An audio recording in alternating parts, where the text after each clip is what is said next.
কোলাঘাট, যেখানে কারখানার গর্জন বা যানজটের শব্দে সকাল শুরু হয় না, বরং সকালটা শুরু হয় ঘরের কোলাহলে, যেখানে সেলাই মেশিনের ঘরঘরানি শব্দ মিলেমিশে থাকে দৈনন্দিন জীবনের সহজ সরল সুরের সাথে।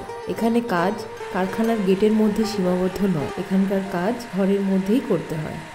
কোলাঘাটে পোশাক তৈরি শুধু একটি পেশা নয়, এটি একটি ঐতিহ্য, একটি ছন্দ, একটি জীবন প্রবাহ। প্রতিটি বাড়ি যেন এক একটি প্রোডাকশন ইউনিট। পরিবারের প্রতিটি সদস্যের রয়েছে নিজস্ব দায়িত্ব। কেউ কাপড় কাটে, কেউ মেশিনে সেলাই করে, কেউ সুতো ছেটে দেয়, কেউ ভাঁজ করে, কেউ আবার প্যাকিং করে কমপ্লিট করে। কাঁচা কাপড়ের থান থেকে তৈরি এই পোশাকের রূপান্তর যেন ধাপে ধাপে হাতে হাতে এভাবেই সম্পন্ন হয় পরম্পরার মধ্যে দিয়ে। একসময় এই বাড়িগুলো ছিল হাতচালিত সেলাই মেশিনের অধীনে। কাঠের হাতলের চাকাগুলো ঘুরত ধীরে ধীরে। আজ সেই মেশিনের বদলে অবস্থান করেছে আধুনিক মেশিন। যন্ত্র বদলেছে, কিন্তু মনোভাব বদলায়নি, ধৈর্য বদলায়নি, পরিশ্রম বদলায়নি। নিখুঁত কাজের প্রতি আনুগত্য আজও একেবারে একই রকম এবং অনন্য। নমস্কার, আমার নাম প্রভাত মাইতি।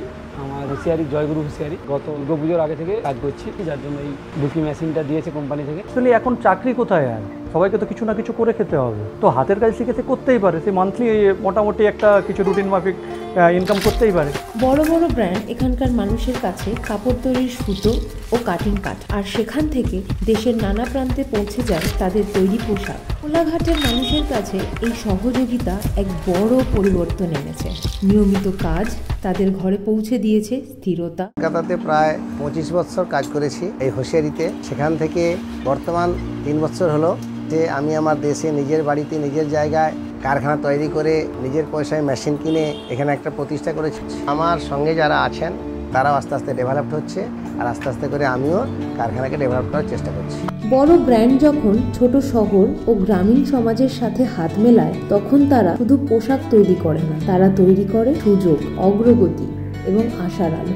এইভাবেই কোলাঘাটের মতো শহরগুলো ভারতের টেক্সটাইল মানচিত্রে নিজেদের স্থান করে নিয়েছে। বাজারে পৌঁছানো প্রতিটি শার্ট, প্রতিটি গেঞ্জি, প্রতিটি সেলাই করা পোশাকের ভাঁজে লুকিয়ে থাকে এক গল্প, যেখানে ব্যবসায়িক মনোভাব, পারিবারিক সহায়তা, কঠোর পরিশ্রম, দলগত শক্তি এবং স্বপ্ন সব একসাথে বোনা থাকে সুতো আর কাপড়ের ভিতর।